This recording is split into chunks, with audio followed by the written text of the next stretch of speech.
నీటివి తెలుగు. ఇప్పుడు తెలంగాణ టాప్ 10 చూద్దాం.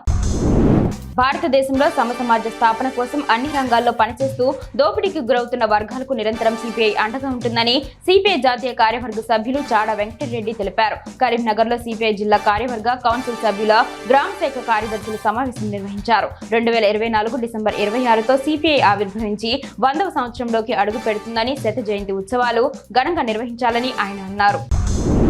సమగ్ర శిక్ష అభియాన్ ఉద్యోగుల నిరవధిక దీక్షలు 3వ రోజుకు చేరుకున్నాయి. నారాయణపేట మున్సిపల్ పార్క్ వద్ద నిర్వహించిన దీక్షలో కళ్లకు గంతలు కట్టుకుని వినూత్నంగా నిరసన తెలిపారు. దీక్షకులకు సిఐటియు, పీడీఎస్యు నాయకులు సంఘీభావం తెలిపారు. సిఐటియు గౌరవ అధ్యక్షులు వెంకటరామరెడ్డి, కార్యదర్శి బలరాం మాట్లాడుతూ కాంట్రాక్ట్ ఉద్యోగులను ప్రభుత్వ ఉద్యోగులుగా గుర్తించి సీఎం ఇచ్చిన హామీని నిలబెట్టుకోవాలన్నారు. రాజీ కుదుర్చుకోదగిన అన్ని రకాల కేసులను లోక్ అదాలత్ ద్వారా వెంటనే పరిష్కారం జరుగుతుందని వనపర్తి జిల్లా జడ్జి సునీత అన్నారు. కక్షిదారులు శనివారం నిర్వహించే జాతీయ లోక్ అదాలత్ ను సద్వినియోగం చేసుకోవాలని జిల్లా కోర్టు ఆవరణలో నిర్వహించిన మీడియా సమావేశంలో తెలిపారు. క్రిమినల్ కాంపౌండ్ వాల్, సివిల్ తగాదాలు, ఆస్తి విభజన, బ్యాంక్ రికవరీ, చెక్ బౌన్స్, కుటుంబ కేసులు లోక్ అదాలత్ లో పరిష్కరించుకోవచ్చన్నారు.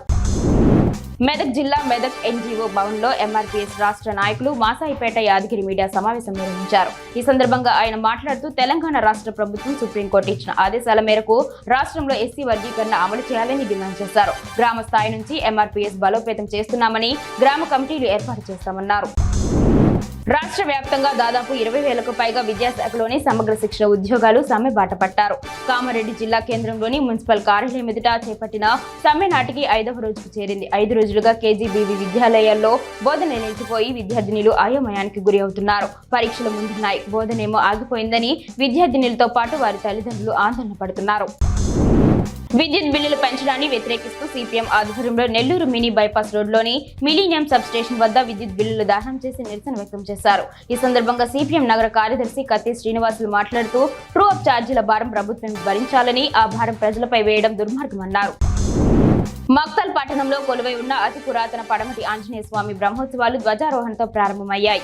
ఉత్సవాలకు అన్ని ఏర్పాట్లు పూర్తి చేసినట్లు ఆలయ ధర్మకర్త ప్రాణేశాచారి ఈవో శ్యామసుందర్ చారి తెలిపారు. ఉత్సవ విగ్రహాన్ని పల్లకి వెళ్లే పురవీధుల గుండా దేవాలయం వరకు విద్యుత్ దీపాలతో అలంకరించారు. 15న సాయంత్రం 3 గంటలకు పల్లకి సేవ, 6 గంటలకు రథోత్సవం నిర్వహించనున్నారు. దీర్ఘకాలికంగా అపరిష్కృతంగా ఉండి కక్షిదారులు రాజీకి కుదుర్చుకోవాల్సిన కేసులు అన్నిటినీ లోక్ అదాలత్ ద్వారా పరిష్కరించుకోవచ్చని జిల్లా ప్రధాన న్యాయమూర్తి కన్నకుమార్ తెలిపారు. జిల్లా కేంద్రంలోని కోర్టులో జాతీయ మెగా లోక్ అదాలత్ ను నిర్వహించారు. ఇందులో రాజీకి కుదుర్చుకోవాల్సిన పలు కేసులను ఆయా పరిష్కరించారు. కార్యక్రమంలో న్యాయమూర్తులు, న్యాయవాదులు పాల్గొన్నారు.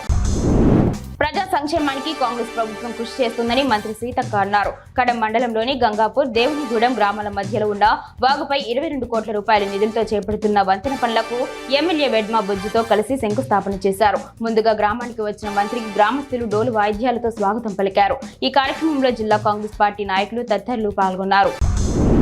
కుబీర్ మార్కెట్లో సీసీఐ పత్తి కొనుగోలు 2 రోజుల పాటు నిలిపివేస్తున్నట్లు వ్యవసాయ మార్కెట్ కమిటీ ఉన్నత కార్యదర్శి గంగన్న ఒక ప్రకటనలో తెలిపారు. నేడు 2వ శనివారం, రేపు ఆదివారం వ్యవసాయ మార్కెట్ కార్యాలయానికి సెలవు దినం కావడంతో తాత్కాలికంగా పత్తి కొనుగోలు నిలిపివేస్తున్నట్లు వెల్లడించారు. సోమవారం కొనుగోలు యథావిధిగా జరుగుతాయని, విషయాన్ని రైతులు గమనించి సహకరించాలని కోరారు.